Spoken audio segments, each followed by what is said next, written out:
السلام عليكم ورحمة الله وبركاته.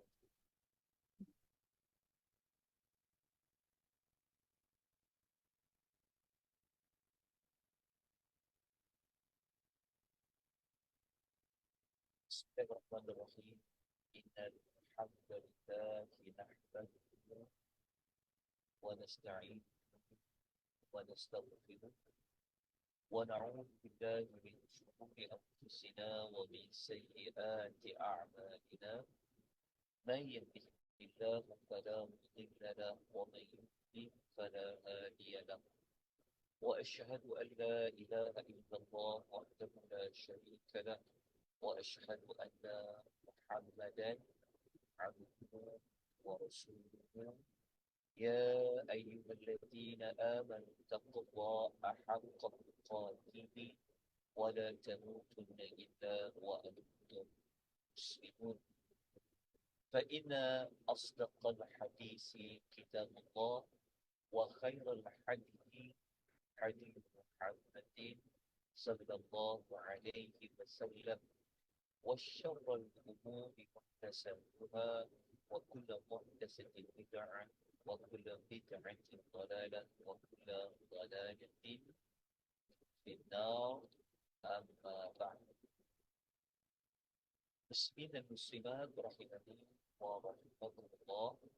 Syukur kita kepada Allah Subhanahu wa taala dengan kita memperbanyakkan pujian kepada Allah atas izin dari Allah, atas rahmat Allah Subhanahu wa taala. Malam ini kita dapat menyambung kembali pengajian berkenaan dengan golongan yang Allah murkai, golongan yang Allah laknat, iaitu Yahudi, seperti mana yang Allah sebutkan di dalam Al-Quran Karim. Malam ini adalah merupakan siri yang ke-13. Kita persiaran langsung melalui aplikasi Zoom, dan juga kita ada terus ke FB page Malaysian Tadabur Academy. Suara saya tuan-tuan boleh dengar? Suara Ustaz perlahan sedikit, Ustaz. Perlahan. Okey, kalau saya tak pakai headphone boleh dengar tak? Perlahan ya? Dia perlahan sedikit. Perlahan sedikit sekejap. Sayup-sayup aja dengar. Oh, sayup-sayup. Dekat FB pun dia dengar slow, Ustaz. Saya tak nampak dia punya, kalau dekat mikrofon dia akan keluar gambar hijau. Jadi dekat telefon sekejap.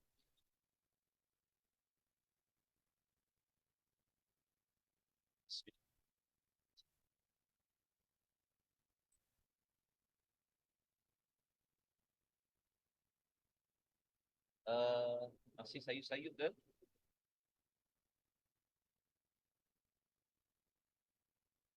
Kena buat full, Ustaz. Kena volume kena full baru jelas sikit.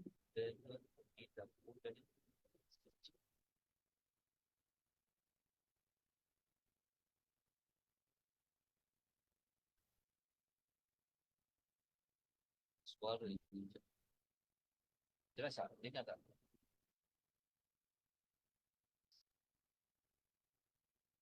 Masih sama.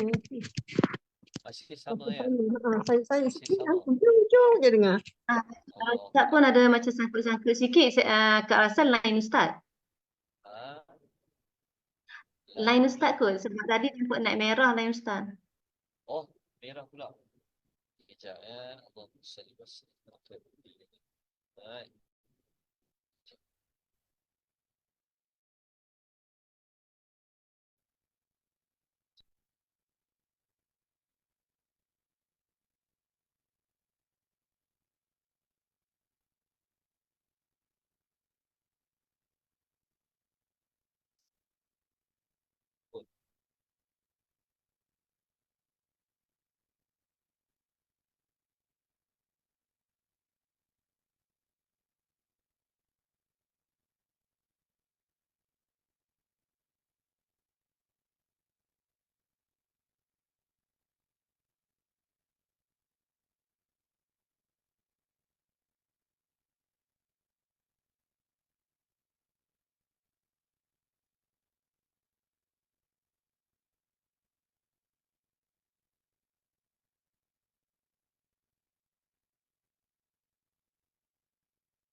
Okey.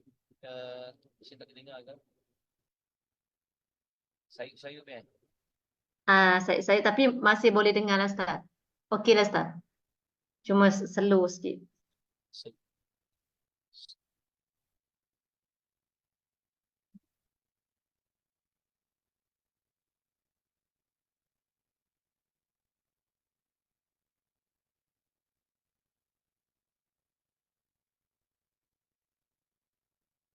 Okey.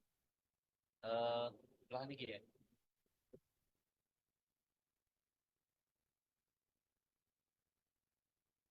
Ya Ustaz, sama-sama.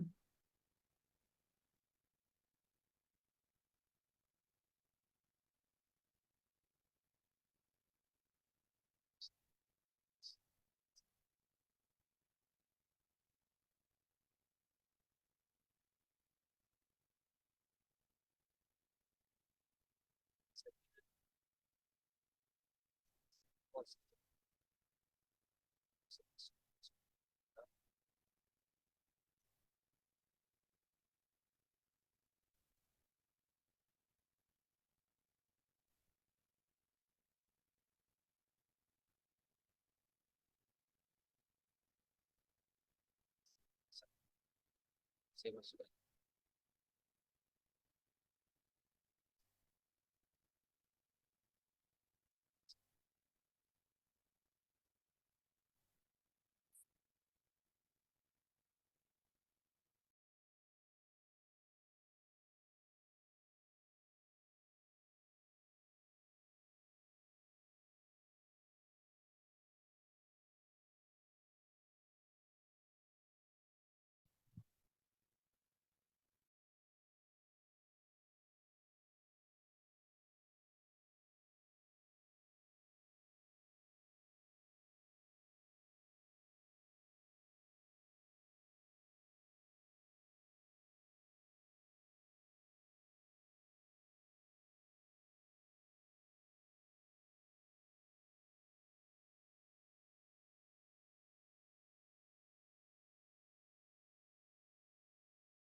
Masih sama kan?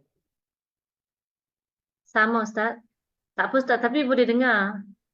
Cuma slow je sikit. Kalau saya pakai suara ni sama juga ya. Ustaz buka, Ustaz tak payah pakai earphone, lebih clear. Okeylah, saya tak pakai handphone lah. Boleh ya? Okey. Jelas sikit ni. Naik kan? Jelas Ustaz. Boleh. Okey. Okeylah, saya tak pakai handphone. Okey, kita lanjutkan. Maaf ya tuan-tuan ya. Sebab saya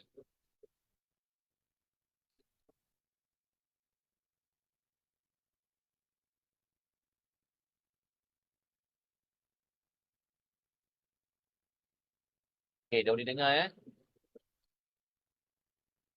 Dah boleh dah Ustaz. Okey, kita teruskan. Maaf tuan-tuan atas gangguan. Sekejap ya. Slide yang saya papar nampak tak dekat skrin Zoom ni? Nampak Ustaz? Tak, okey, nampak. Alhamdulillah. Sekejap siri yang ke 13. Okey. Okey, yang ni nampak ya? Okey. Bismillah. Allahumma salli wa sallim ala nabiyyina Muhammad. Okey. Okey, ini adalah sambungan daripada siri yang ke 12 pada 2 minggu yang lalu. Minggu lepas kita tak dapat bersara langsung. Kita tak dapat jalankan kelas kerana saya pada waktu cuti agak agak kelam kabut. Jadi kita teruskan pada malam ini. Okey, jadi kita sambung kerana yang akhir sekali pada siri yang ke-12 kita berhenti dekat kesalahan yang ke-36. Ciri orang Yahudi ini mereka mempunyai sifat bakhil. Mereka ini sebenarnya adalah satu bangsa jadi manusia yang bakhil. Bakhil. Dan malam ni yang ke-37 mereka telah menuduh bahawa Allah itu sebagai faqir. Mereka tuduh, mereka kata Allah Ta'ala ini adalah miskin. Mereka tuduh Allah ni fakir, miskin. Kenapa tuan-tuan dan puan-puan rahimani wa rahmatullah? Okey, mari kita lihat dulu ayatnya. Okey, kita buka dalam surah uh,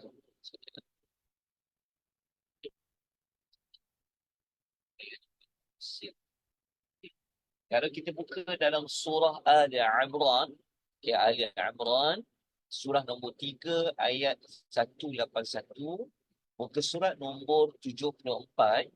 Okay, nanti tolong buat saya makan. Okay. Ayat ini Allah Subhanahu wa taala berfirman, A'udzu billahi minasyaitonir rajim.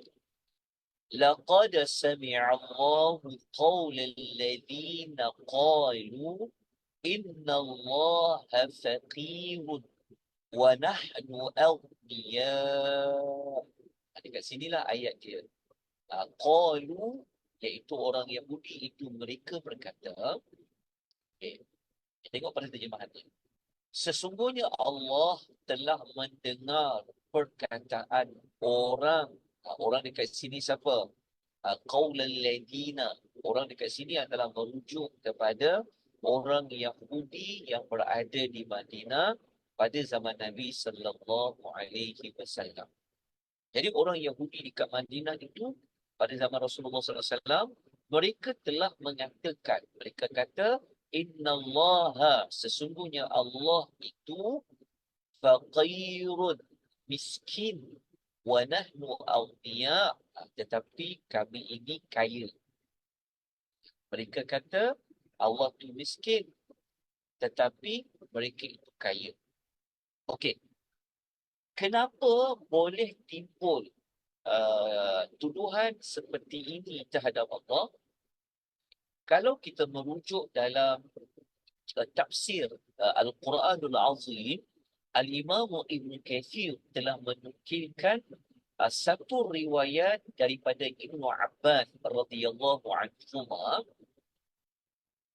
Ada dalam ayat surah Al-Baqarah, kalau tuan-tuan lihat dalam surah Al-Baqarah ayat 245. Tuan-tuan kena rujuk surah Al-Baqarah ayat 245, yang mana ayat 245 Al-Baqarah itu Allah Ta'ala telah meminta pinjaman kepada manusia. Ada ayat dalam surah Al-Baqarah 245, ayatnya berbunyi, Allah Ta'ala berfirman, Man dhalladhi yuqridu Allah qardan hasana fayudha'ifahu lahu adhafan kathira. Okay, dalam ayat itu Allah Subhanahu wa taala berfirman yang bermaksud, siapakah yang mau memberi pinjaman kepada Allah, pinjaman yang baik, maka Allah akan melipat gandakan pembayaran dengan lipat ganda yang banyak. Okay. Sebenarnya orang Yahudi mereka tersalah faham. Mereka duk ingat ayat 245 Al-Baqarah yang Allah kempen supaya manusia ini berilah pinjaman kepada Allah. Allah minta manusia bagi pinjam kepada Allah.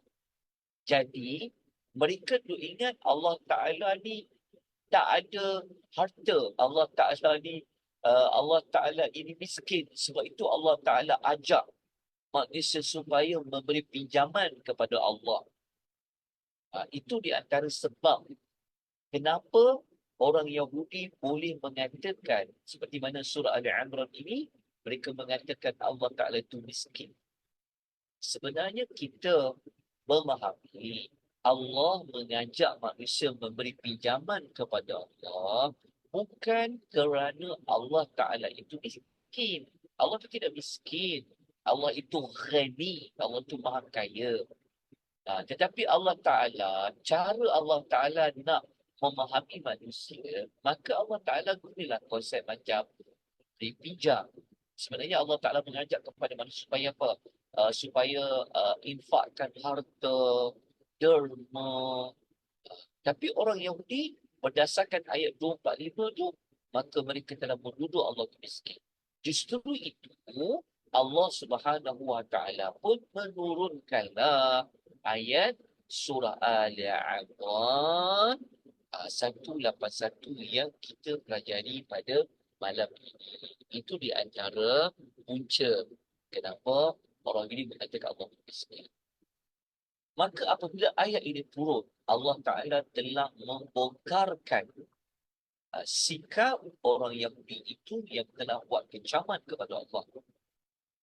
Allah mengatakan sebenarnya, lepas tu Allah Ta'ala mengatakan, daripada ayat itu Allah kata, sanaktubu ma qalu wa qatlahumul anbiya'a bighairi haqq.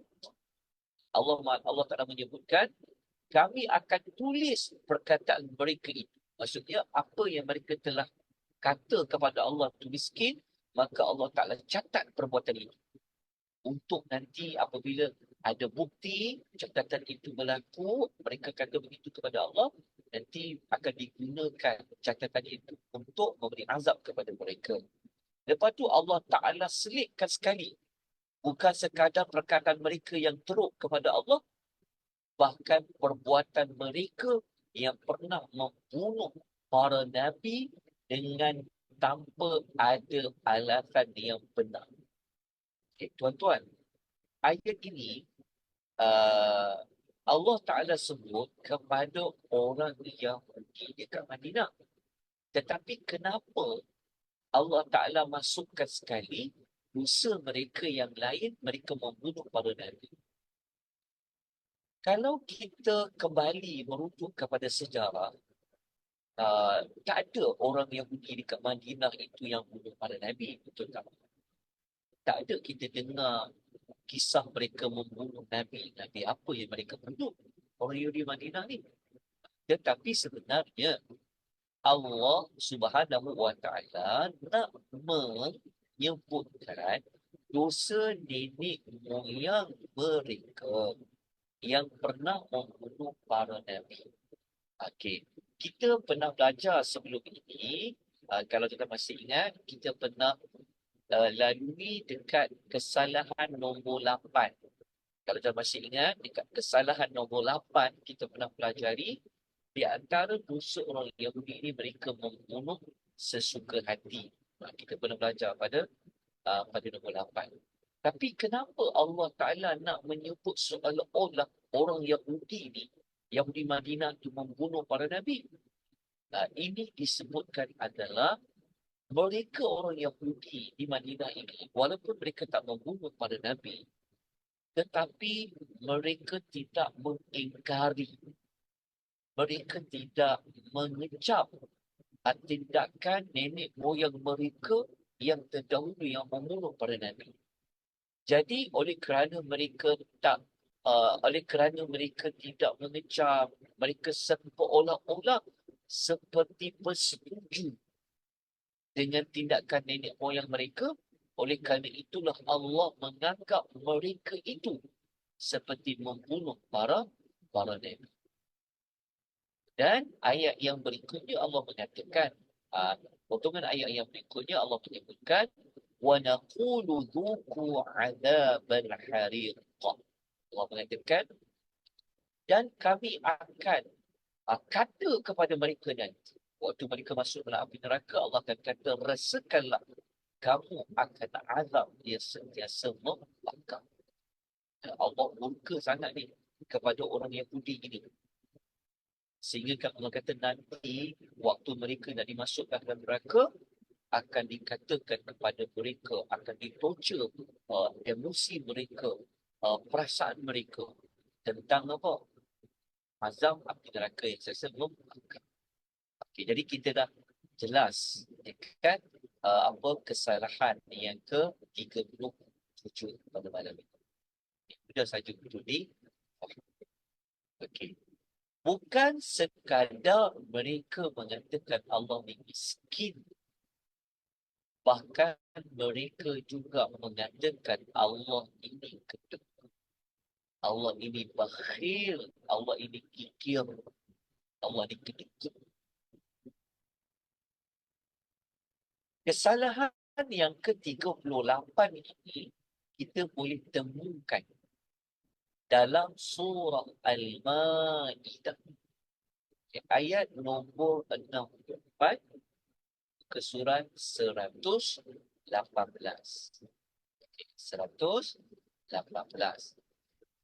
Ayat tersebut berbunyi, A'udzu billahi minasyaitonir rajim. Wa qalatil yahudu yadullahi maghlulah. Ayat ini bermaksud, ayat dalam suratul Al-Ma'idah. Sekejap ya. Dalam suratul Al-Ma'idah. Dan orang Yahudi itu berkata, tangan Allah terbelenggu. Tangan Allah terbelenggu. Apa maksud tangan Allah terbelenggu? Sebenarnya terbelenggu itu digunakan untuk menggambarkan orang yang kedekut. So, kalau orang yang kedekut, mereka akan digambarkan seperti tangan yang terbelenggu. Okay. Untuk kuatkan makna tangan terbelenggu ini digambarkan dengan kedekut, saya minta kepada tuan dan perempuan supaya merujuk dalam surah Al-Isra. Okay. Rujuk dalam surah Al-Isra ayat nombor 29. Okay.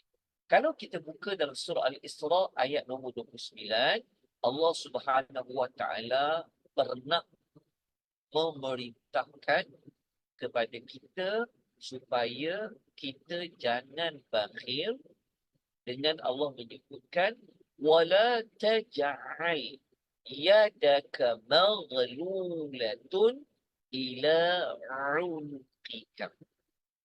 Dalam surah Al-Isra Allah Taala berfirman yang bermaksud, dan janganlah kamu menjadikan tangan kamu terbelenggu ke lehermu. Maknanya pada ayat lain, surah Al-Isra ayat nombor 29, Allah pernah menggunakan perkataan maghlulah. Maghlulah di situ adalah merujuk kepada perbuatan kedekut. Justru itu, apabila digunakan ayat itu dalam suratul Ma'idah, ayat nombor 64, maka maksudnya sama. Maghlulatun di sini adalah merujuk kepada kedekut. Jadi mereka telah tutup tangan Allah itu terbelenggu. Mereka nak kata Allah Ta'ala ni kedekut. Tangan dekat sini adalah merujuk kepada al-'ata'u, kata Imam Tabari, iaitu pemberian. Mereka nak kata Allah ni kedekut lah. Tetapi Allah Ta'ala mengatakan, siapa yang kedekut sebenarnya? Ghullat aydihim. Allah Ta'ala kata, sebenarnya tangan mereka lah yang terbelenggu. Mana Tuhan kata, sebenarnya mereka ni lah yang kedekut. Kemudian Allah mengatakan, وَلُعِنُوا بِمَا قَالُوا.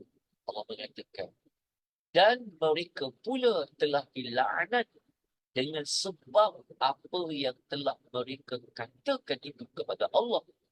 Lepas tu Allah menerangkan dengan lebih lanjut. Allah mengatakan, بَلْ يَدَاهُ مَبْسُوطَتَانِ يُنْفِقُ كَيْفَ يَشَاءُ. Allah mengatakan, Bahkan kedua-dua tangan Allah itu sentiasa terbuka. Ini sebenarnya merujuk kepada sifat Allah ya. Yang mana Allah Ta'ala ni sebenarnya tidak pernah pun kedekun Allah Ta'ala tidak pernah bahagia.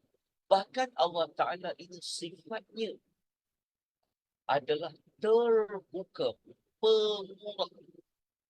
Kalau kita nak tahu pemurahnya Allah Ta'ala ni, kalau kita kira nikmat Allah, memang kita takkan mampu dapat mengira nikmat Allah.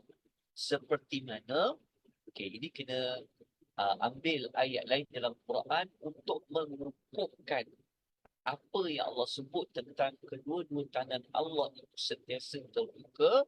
Kita boleh rujuk dalam surah Ibrahim, ya, ayat nombor 34. Ayat nombor 34 surah Ibrahim, Allah menyebutkan wa atakum min kulli ma sa'altumuhu. Allah telah memberikan kepada kamu daripada segala yang kamu minta. Lepas tu Allah mengatakan wa in ta'uddu ni'matallahi la tuhsuha. Allah mengatakan, dan jika kamu menghitung, mengira nikmat Allah, tidaklah kamu dapat mengira. Jadi ayat surah Ibrahim 34 itu adalah bukti yang menunjukkan Allah beri apa yang kamu minta. Maknanya Allah Ta'ala itu tidak takut.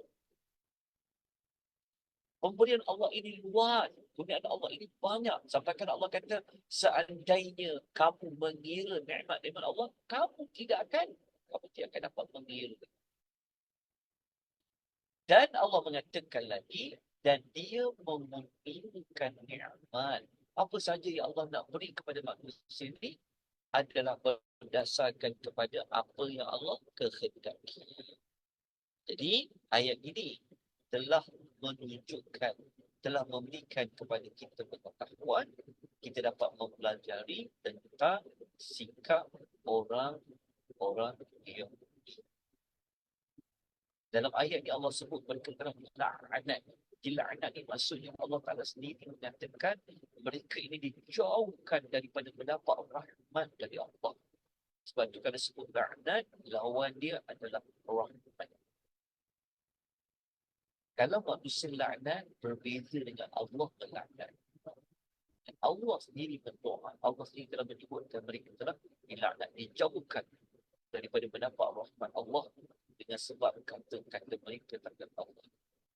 Kita selesai untuk kesalahan yang ke-38, maka kita lanjutkan dengan kesalahan yang ke-39. Moga-moga dapat menambahkan, mendukungkan pengetahuan kita, dapat menambahkan rasa khusyuk kita. Selama ini kita ulang-ulang Al-Fatihah ghairil maghdubi alaihim ghairil maghdubi alaihim. Maka malam ini lebih jelas lagi kepada kita kenapalah orang Yahudi ini berkaitan dengan orang yang Allah murkai. Kesalahan yang ke-37, 38 tadi sudah memberikan kita gambaran yang lebih jelas. Okey, ke-39. Orang-orang Yahudi ini, mereka ini sebenarnya suka untuk mengikuti hawa nafsu. Mereka tidak mahu berpandukan kepada wahyu. Mereka tak nak. Yang mereka akan ambil kira adalah hawa nafsu. Okay. Maklumat ini sebenarnya ada dalam 2 tempat dalam Al-Quran. Antaranya, kita boleh rujuk dalam Suratul Baqarah ayat nombor 87 ke surat nombor 13. Allah Subhanahu wa taala berfirman, وَلَقَدْ آتَيْنَا مُوسَى الْكِتَابَ وَقَفَّيْنَا مِنْ بَعْدِهِ بِالرُّسُلِ وَآتَيْنَا عِيسَى ابْنَ مَرْيَمَ الْبَيِّنَاتِ وَأَيَّدْنَاهُ biruhil qudus. Okey, kita ambil dulu potongan ayat yang di hadapan ini, kita tengok dulu apa yang Allah ingin maksudkan. Allah berfirman yang bermaksud, dan sesungguhnya kami telah memberikan kepada Musa itu kitab, iaitu kitab Taurat. Selepas Nabi Musa, kami hantar lagi beberapa rasul kepada siapa? Kepada Bani Israel. Maknanya, lepas Musa, Allah hantar lagi beberapa rasul kepada siapa? Kepada Bani Israel. Maknanya, lepas Musa, Allah hantar lagi rasul kepada Bani Israel. Okay. Kemudian Allah mengatakan, dan kami juga berikan kepada Nabi Isa, anak lelaki Maryam, beberapa mukjizat. Okay. Kenapa sebut Nabi Isa? Kerana Nabi Isa adalah merupakan rasul terakhir Allah utuskan kepada Bani Israel. Nabi Isa ni pun Allah telah buktikan dia adalah utusan Allah, adalah dengan membekalkan mukjizat. Mukjizat di sini contohnya macam Nabi Isa boleh menghidupkan orang mati. Nabi Isa ini dia boleh mengubah. Juga berikan kepada Nabi Isa, anak lelaki Maryam, beberapa mukjizat. Okay. Kenapa sebut Nabi Isa? Kerana Nabi Isa adalah merupakan rasul terakhir Allah utuskan kepada Bani Israel.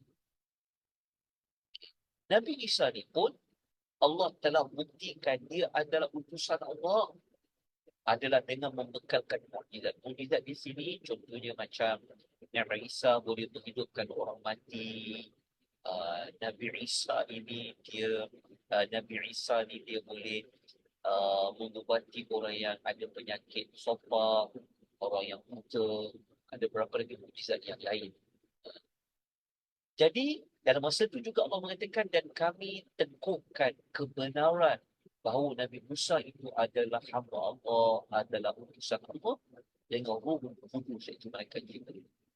Okay, malaikat Jibril ini kita tahu, malaikat Jibril adalah antara malaikat yang penting yang telah berjumpa dengan umatnya Nabi Isa, iaitu Maryam, yang memberitahu tentang Maryam akan dapat anak, iaitu Nabi Isa, sedangkan Maryam tidak ada bapa. Maka kedatangan malaikat Jibril sehingga Maryam itu dapat mengandungkan Nabi Isa itu adalah satu bukti dari Allah bahawa Allah Ta'ala ini berkuasa, bahawa Maryam ini adalah maksud pilihan dari Allah Subhanahu wa Ta'ala. Kemudian Allah melanjutkan. Bincangkan kita sebenarnya dekat potongan ayat dekat sini. Tapi saya sebutkan juga untuk mengukuhkan lagi tentang kesalahan nenek moyang orang Yahudi. Jadi kita tengok dekat sini Allah mengatakan, bermula pada ayat ini, Allah kata, afakullama ja'akum rasulun bima la tahwa anfusukum mustakbartum. Sampai dekat sini. Kalau yang ikut hawa nafsu ni dikasihlah tahwa ni awal hawa nafsu, tahwa.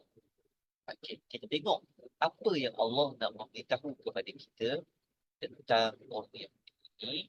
Saya padamkan dulu.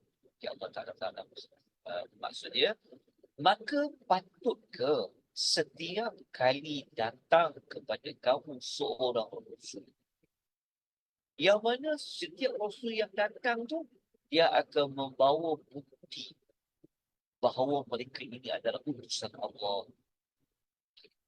Bermula daripada Nabi Musa ke, Nabi Zakaria ke, Nabi Yahya ke, Nabi-Nabi yang kita sebutkan sebelum ini, sampai daripada Nabi Isa, yang mana yang tidak disukai, yang tidak selari oleh hawa nafsu kamu, kamu menjadi takbur, kamu menolak ajaran, ajakan, dakwah yang dibawa oleh setiap rasul yang datang. Sebab apa? Sebab dia tidak disukai oleh hawa nafsu. Dia tak selari dengan hawa nafsu. Ayat ini menunjukkan bahawa mereka sanggup tolak ajakan, perintah daripada para rasul itu. Kenapa? Sebab dia tak selalu dengan hawa nafsu mereka. So mereka jadi takbur. Mereka sombong, mereka tolak. Bukan sekadar itu, kata Allah. Sehingga sebahagian daripada para rasul itu, maksudnya tak semua rasul, tapi ada di kalangan rasul itu, kamu kata mereka itu betul, kamu dustakan. Dustakan tu maksudnya apa? Mereka mengatakan, mereka sampai tolak, mereka sampai kata, ini bukan rasul ni, dia bukan utusan Allah. Mereka dustakan. Dalam masa yang sama, mereka juga kata, okey, mereka juga kata, dan ada juga di kalangan, dan ada juga di kalangan orang yang ini, mereka buat apa dengan Allah? Mereka membunuh sebagai rasul yang Allah hantar. Maksudnya tak semua rasul mereka bunuh, tapi ada di kalangan rasul mereka bunuh. Tak semua orang yang ini mereka membunuh para nabi. Ada yang sekadar mendustakan. Ada yang mengambil tindakan lebih drastik. Mereka. Sebab apa? Sebab semua itu tak selari dengan hawa nafsu mereka. Mereka tak setuju.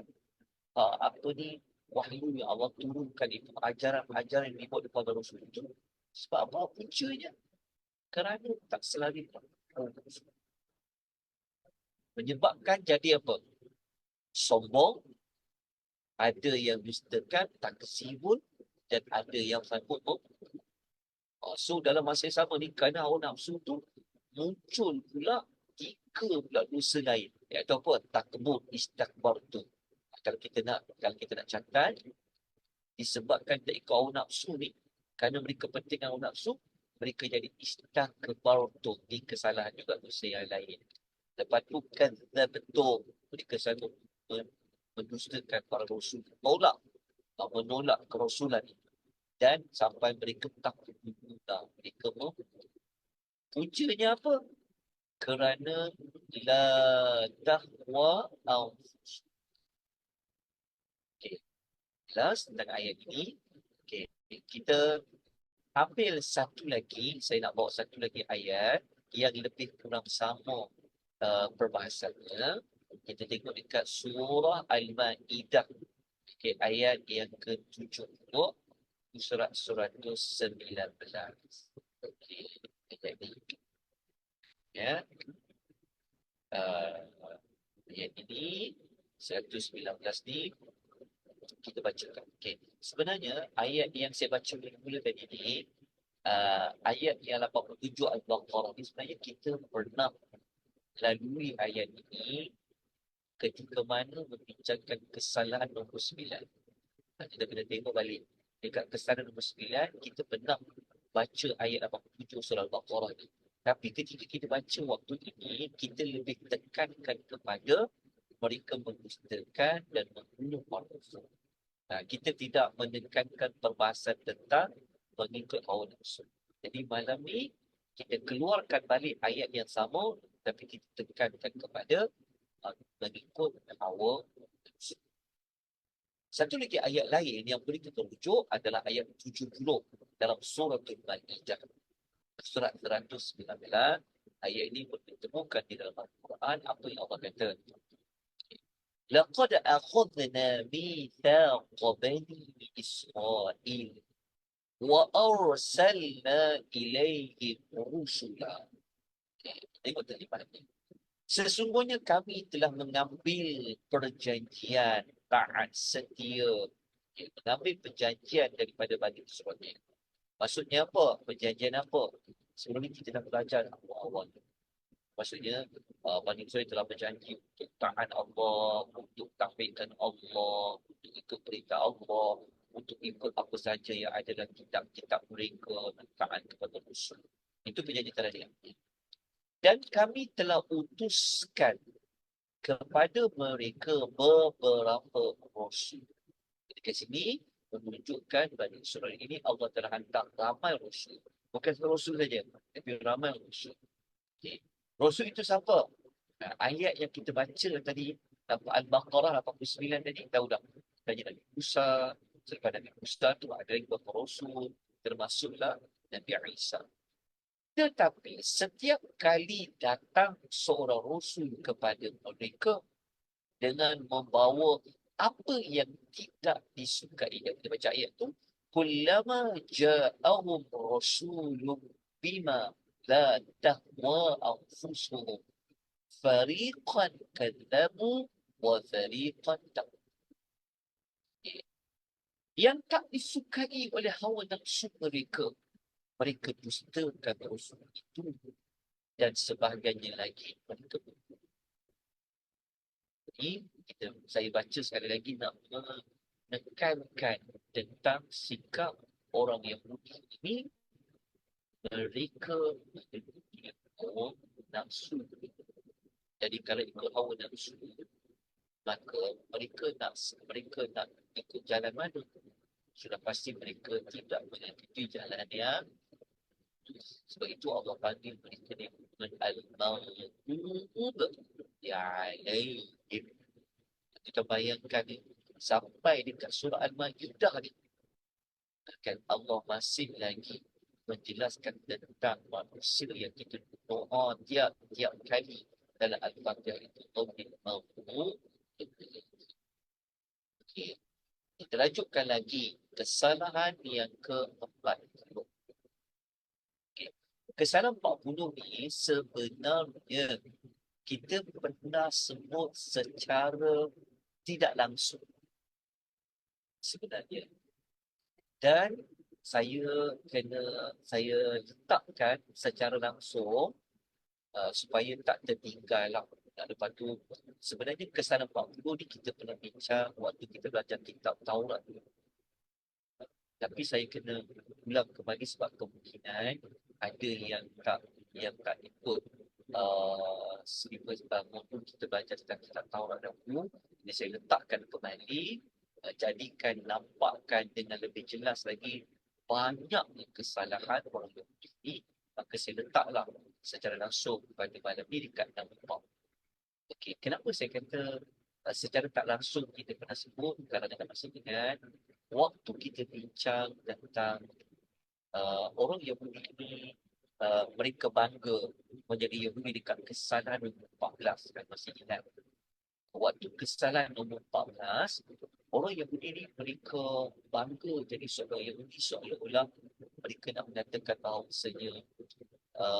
bahawasanya syurga akhirat ni sebenarnya adalah tempat istimewa untuk mereka. Nanti kita kena rujuk balik dekat kesalahan nombor 14. Jadi saya letakkan secara jelas pada malam ini kenapa sampai orang Yahudi ni dia boleh mereka boleh kata syurga ke akhirat itu menjadi hak istimewa mereka. Jadi tentu kena kembali rujuk ya kesalahan 14 ayat 94 surah Al-Baqarah. Kenapa antara sebabnya punca-puncanya inilah, iaitu kesalahan 40 ini mereka menganggap bahawa mereka ini istimewa di sisi Allah sehingga mereka mengatakan mereka ini adalah anak Allah dan kekasih Allah. Cuma tuan-tuan ingat kembali waktu kita belajar dekat 32, 38, 39 tadi. Ini sebenarnya kita lihat mereka boleh tuduh Allah itu fakir, boleh kata Allah ini kedekut. Dan lepas tu boleh kata pula, boleh menganggap pula mereka ini adalah anak Allah dan kekasih Allah. Kesalahan 40 inilah sebenarnya menjadi punca kenapa orang yang budi dia sanggup berbuat sesuka hati yang kita dah belajar dan sebelum ini. Kalau orang yang bukan Yahudi je, mereka boleh buat sesuka hati. Bagi mereka tak salah pun untuk untuk apa ambil harta orang ke dan menipu ke. Bagi mereka tak salah, tak menjadi masalah. Kalau bukan kepada orang Yahudi. Antaranya inilah di antara punca-puncanya. Baik. Di manakah rujukan bagi kesalahan yang keempat? Ini kita kena rujuk dalam suratul Maidah ayat nombor 18. Itu surat 111. Allah Ta'ala berfirman, وَقَالَتِ الْيَهُودُ وَالنَّصَارَى نَحْنُ أَبْنَاءُ اللَّهِ وَأَحِبَّاؤُهُ. Ayat ini bermaksud orang Yahudi dan orang Nasrani berkata, kami ialah anak-anak Allah, abna Allah, dan kekasih-kekasih. Nampak ya? Jelas kat sini Allah sebut orang Yahudi termasuk Nasrani lah. InsyaAllah tentang Nasrani ni kita akan buat topik nanti khas tentang Nasrani di dalam agama. Kita tunggu dulu kepada golongan Yahudi. Jadi Yahudi ni kata, kami anak Allah, kami kekasih Allah. Jadi Allah Ta'ala pun cabar kepada mereka. Oh, kalau korang kata kau ni istimewa sangat kan, kekasih Allah lah anak-anak Allah, maka Allah Ta'ala beritahu kepada mereka. Maka mengapa Allah menyiksa kamu dengan sebab usaha kamu? Ya, maksudnya Allah Ta'ala kata, kalau korang istimewa sangat, kenapa ada di kalangan kamu ni yang telah Allah azab? Siapa di antara Bani Israel yang pernah Allah azab mereka? Kita tahu kan, ada Bani Israel ini yang Allah jadikan Bani Israel sebagai kera, kirodatun. Bahkan dalam sejarah mereka, ada orang yang ini, Bani Israel ini, yang Allah jadikan mereka sebagai khindir. Ada dalam surah Al-Ma'idah. Surah Al-Ma'idah. Lepas tu tuan-tuan ingat ya, surah Al-Ma'idah ini adalah surah yang paling banyak Allah menembelak, Allah membongkarkan kesalahan ahli kita. Surah Al-Ma'idah. Surah Al-Ma'idah ini Allah menyebut tentang Allah mengangkat mereka menjadi kera dan juga khindir. Jadi Allah kata, kalau kamu kata kamu ni bangsa yang menjadi kekasih Allah, anak Allah, tapi kenapa ada yang kata kamu Allah tukar jadi kera, jadi khindir? Bahkan kamu semua, kata Allah, ialah manusia biasa seperti manusia lain yang diciptakan oleh Allah Subhanahu wa Ta'ala. Jelas ayat ini. Kita sambung pada ayat yang berikutnya. Kita tengok dalam suratul Jumu'ah. Ayat 6 sehingga ayat 7, itu surat 503. Ayat ini sebenarnya pernah kita ulas ketika mana kita mengikuti modul kitab Taurat. Sebelum kita bentangkan topik yang mungkin menurut Al-Quran, kita dah belajar sebenarnya kitab Taurat. Kita tengok ayat dia sekali lagi, kita ulang. Allah Ta'ala menyebutkan, A'udzubillahi minasyaitonir rajim. Qul ya ayyuhalladzina hadu in za'amtum annakum awliya'u lillahi min dunillah. Dia punya dalil dia punya istilah dia kat sini lah. Mereka mengatakan mereka ni awliya lillahi min dunillah. Awliya'u lillahi min dunillah. Yahudi tu kat mana ni perkataan Yahudi ni dikatakan? Tuan-tuan kena ingat semula ya.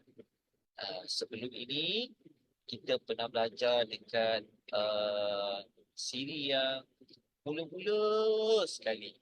Dekat siri pertama kita telah sebutkan macam mana nak tahu ayat tu pasal Yahudi. Salah satunya Allah gunakan gelaran hadu. Kalau al-Yahud kita faham lah. Tapi kadang-kadang Allah juga guna gelaran hadu.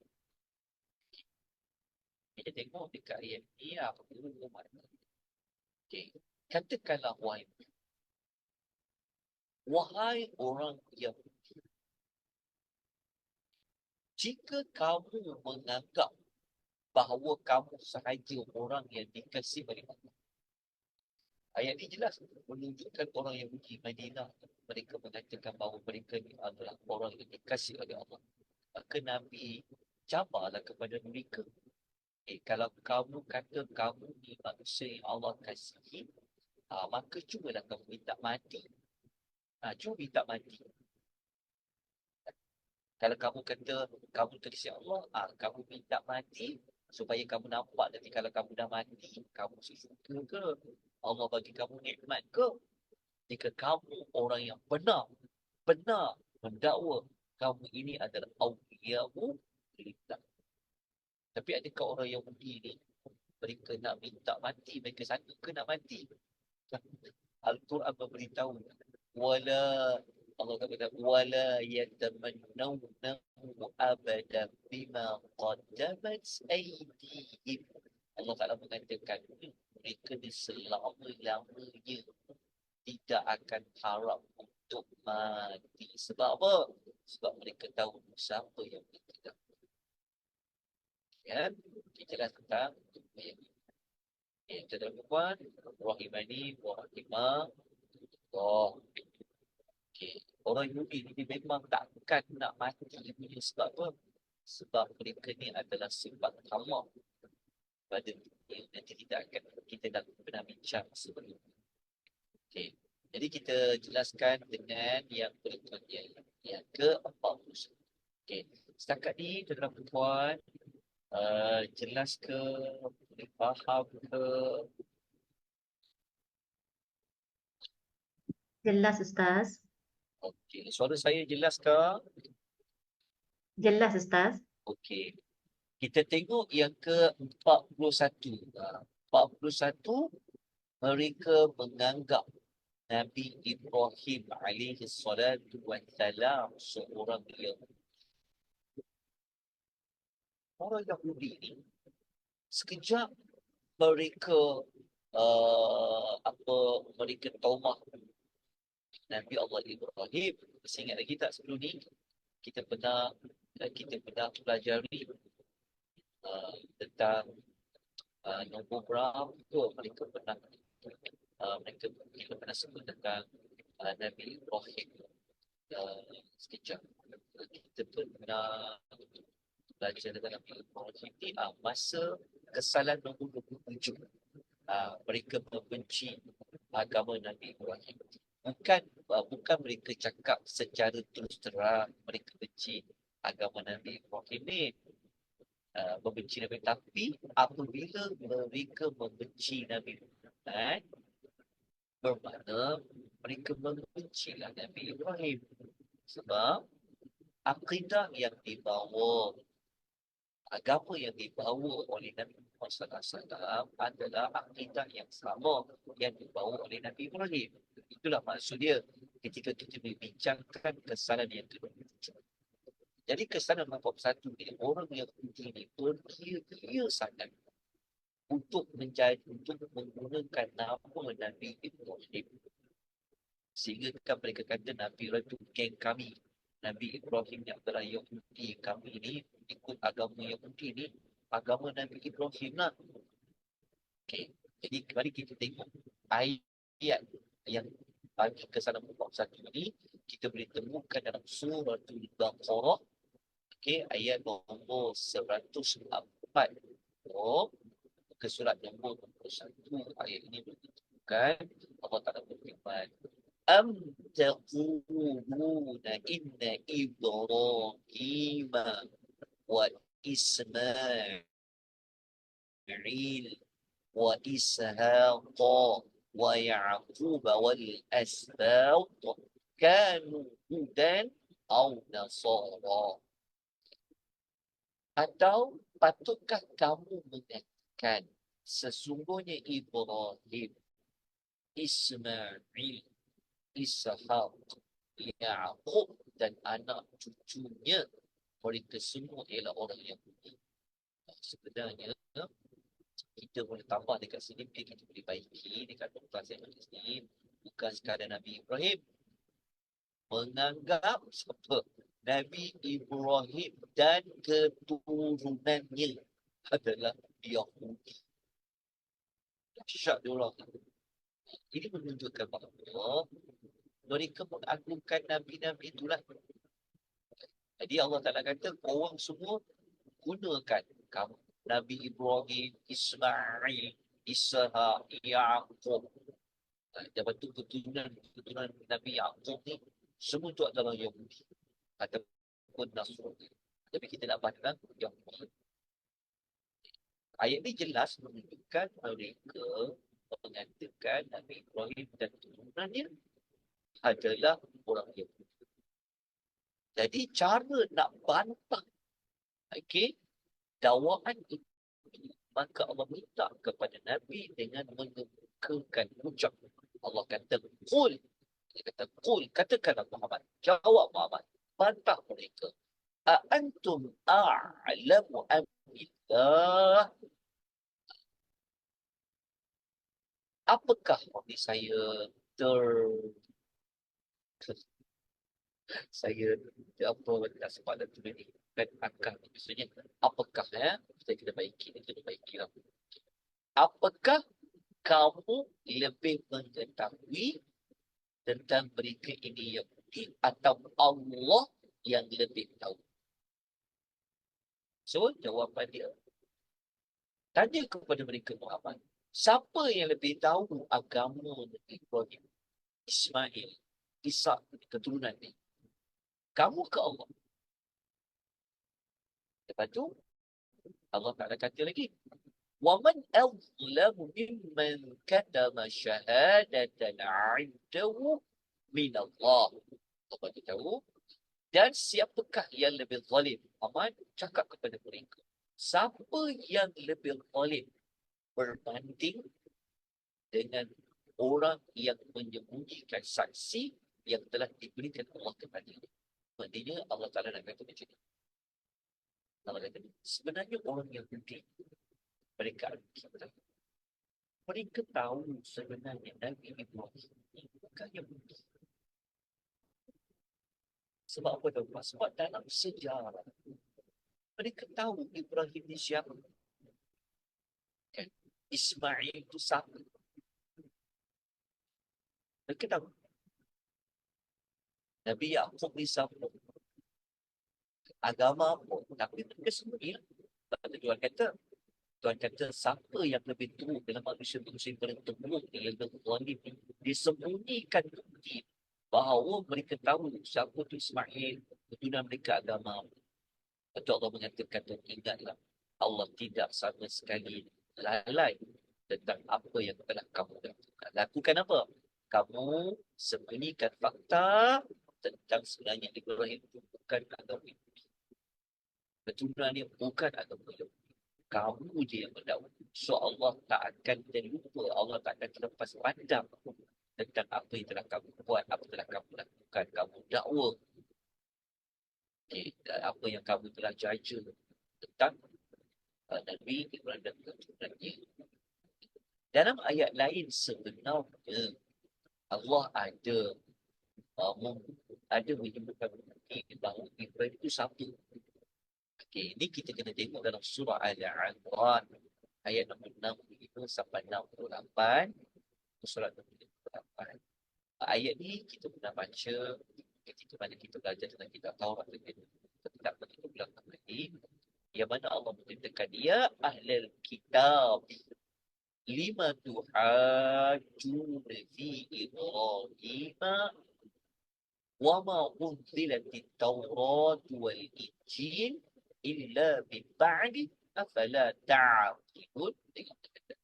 Wahai ahlul kitab. Al-kitab tu siapa? Yahudi dan Nasrani. Allah kata, wahai orang Yahudi, wahai orang Nasrani, kenapa korang sanggup memperdebatkan tentang agama Ibrahim? Maksud dia, orang Yahudi dakwa Ibrahim adalah ikut kami. Dia adalah Yahudi. Orang Nasrani pula kata, tak, apa Ibrahim tu adalah agama Nasrani. So mereka dua bangsa ni, dua agama ni saling berbuat, saling nak menguatkan Agama mereka sampai masing-masing mendakwa Ibrahim pula. Itu agama mereka. Jadi Allah Ta'ala kata, kenapa korang boleh bahas pula isu tentang Ibrahim itu yang mereka Nasrani, sedangkan kata Allah dalam sejarah Taurat, kitab Taurat, kitab Injil, tidak Allah bukan melainkan selepas zaman Nabi Ibrahim. Awak apa tak fikir? Awak apa tak fikir? Apa tak fikir? Maksudnya Allah kata, cuba kau tengok balik sejarah. Ingat balik. Bila kitab Taurat itu turun? Kitab Taurat itu turun bukan sebelum Nabi Ibrahim. Kitab Taurat turun selepas Nabi Ibrahim dah tak ada. Itu pada zaman Nabi Musa. Kitab Injil ni pula sudah pasti Allah turun pada zaman Nabi Isa. Jadi maknanya Nabi Ibrahim tak pernah baca kitab Taurat tu, tak pernah tahu tentang kitab ni, tentang kitab Injil itu. Tak ada, maksudnya dua kitab ni turun selepas zaman Nabi Ibrahim. Jadi awak apa nak kata Ibrahim tu Yahudi, Nasrani, Ibrahim tu adalah Nasrani. Okay. Lepas tu Allah Ta'ala kata lagi, ha antum haula'i hajattum fima lakum bihi ilmun fala tuhajjuna fima laysa lakum bihi ilmun wallahu ya'lamu wa antum la ta'lamun. Allah Ta'ala kata beginilah kamu. Kamu ni Allah Ta'ala kata, inilah perangai kamu. Berdebat tentang perkara yang kamu, beginilah kamu sewajarnya berdebat tentang perkara yang kamu ketahui. Lalu kenapa kamu berdebat perkara kamu tak ketahui? Tuhan nak kata, kalau kamu nak bincang saja yang kamu tahu. Tapi kenapa kamu nak membincang, berdebat tentang perkara yang kamu tak ketahui tentang sebenar-benarnya hakikat tentang Nabi Ibrahim itu? Sebab Allah lebih tahu. Dan kamu tidak ketahuinya. Lepas tu ayat 60 hujung Allah menerangkan siapa tu Ibrahim sebenarnya. Maka Ibrahim Yahudiyya wala Nasraniyya walakin kana hanifan muslima wa ma kana minal musyrikin. Allah pun bagi jawapan. Ibrahim tu dia bukan seorang Yahudi. Dia bukan seorang Nasrani. Tapi dia adalah seorang Muslim. Okay, seorang yang menyerah diri kepada Allah, seorang yang taat kepada Allah, yang terus di atas dasar tauhid, dan dia bukan daripada kalangan orang yang mensyirikkan Allah Subhanahu wa ta'ala. Okey, selesai untuk kesalahan yang ke-41.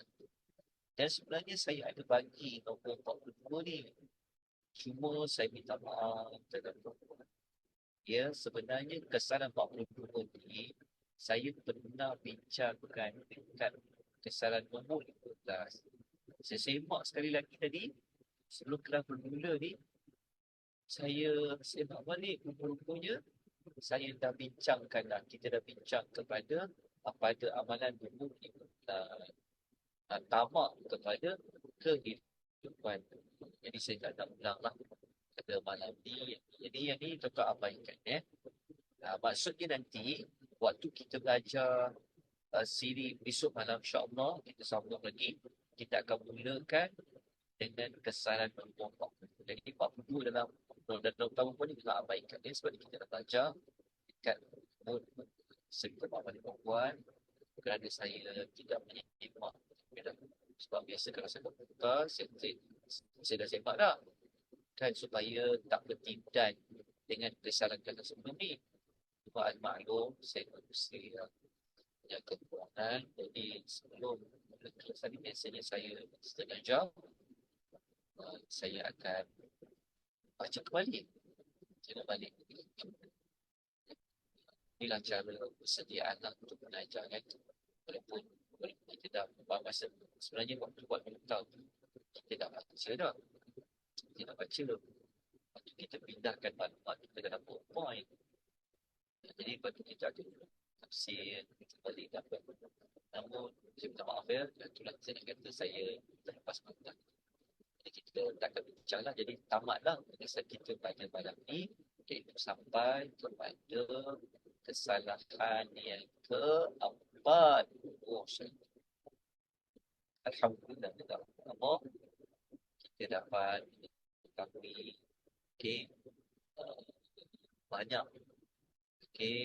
perilaku orang Yahudi sehingga Allah Ta'ala sebutkan dalam surah Al-Fatihah, mereka ini adalah hubungan yang Allah tidak mempunyai hidayah taufik.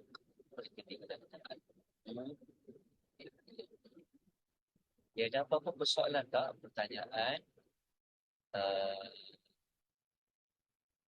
sebelum kita tangguhkan ada seorang persoalan atau ada penambahan.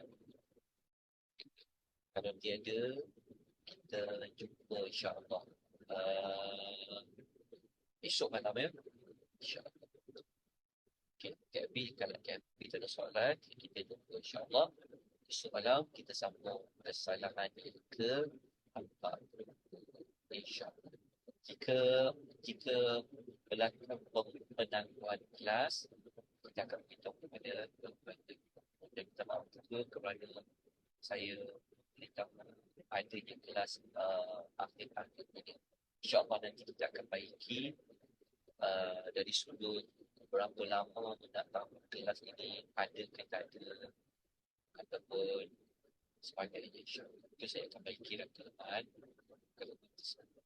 أقول قولي هذا وأستغفر الله العظيم إلى السلام عليكم ورحمة الله وبركاته.